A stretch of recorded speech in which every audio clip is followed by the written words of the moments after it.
Greetings Leica shooters. In this video I want to talk to you about the 7 things I hope we can see in the upcoming Leica Q3.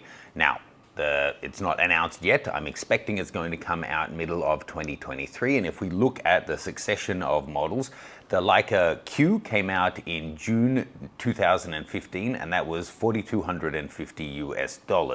The Q2 came in March 2019 at $5,000, and then the Q2 Mono came out not too long after that and it was $6,000.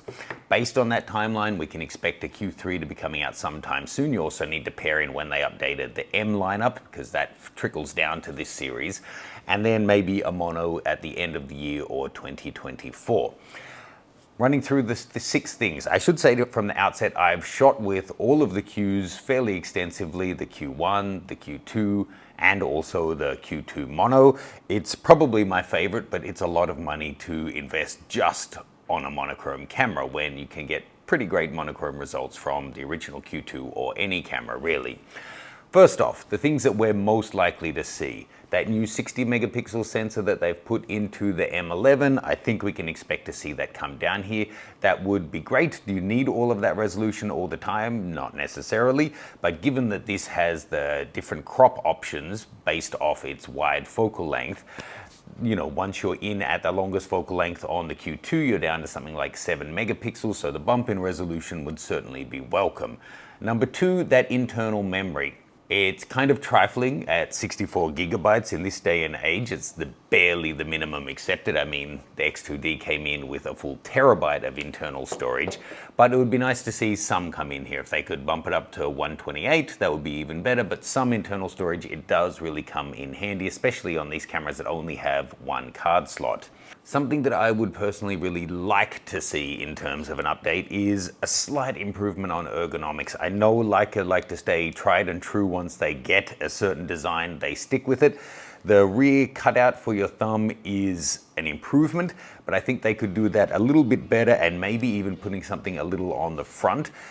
You do have the option of buying the additional grip that costs a couple of $100, and that does significantly improve it, but I don't think it needs to be something so chunky. Just having some more indents for your hands to go in would be good. You're basically holding something that's the shape of a VHS cassette that has a fair bit of weight and a lot of value to it. Just having somewhere that your fingers could go into, even if they were just depressions, like on the back, I think it might ruin the aesthetics for some people, but I think it would really improve the ergonomics. And on that point, my next point would be a tilting touchscreen. The Leica, for whatever you think of their value proposition, their EVFs and their screens generally are absolutely class leading, and they jump to new resolutions and refresh rates before other brands do. The screens on this are great, but it is really handy if you're trying to get high or low positions, especially low positions, to have a screen that will at least let you tilt up. I wouldn't expect a fully articulating screen, but again, if we look at something like the X2D and lots of other cameras, we can see that adding this on really doesn't add a lot of depth to the camera. This being medium format, you know, of course it's interchangeable lens, it's really not too much of a deeper camera than the Q2 Mono anyway. I would personally love to see that if it doesn't ruin the lines on the camera. Battery life. Now, I really don't think that they will, but they could bring the battery from the M11 into this series. These are using the same dropout batteries that we've had for a while. The CEPA rating on them is pretty crap, but actually they do generally go through a full day of shooting.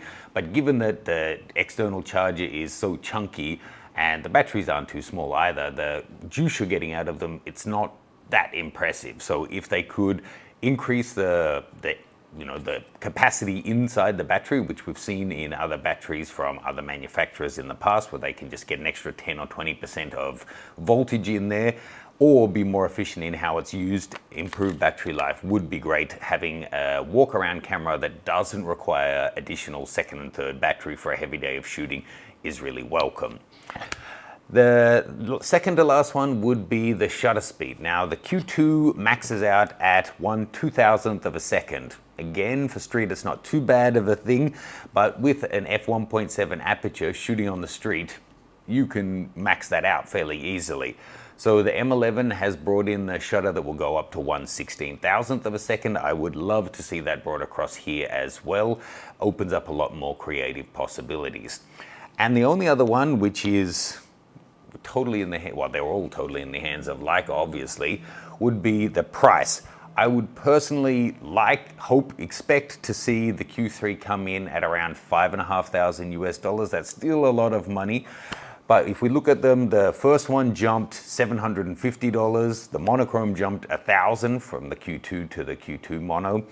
I would hope to see that the new one doesn't go more expensive than the Q2 mono, somewhere between the Q2 and the mono, so $5,500, which would then bring in a Q3 mono once that comes out a year later or so at something like $6,500. So we're still talking serious money. I can't speak to your budget or how you shoot or whether you think that Leica is completely ridiculous or the ultimate shooting tool, but the reality is, once the Q3 comes out, they're most likely going to have 6 months where they're completely out of stock everywhere.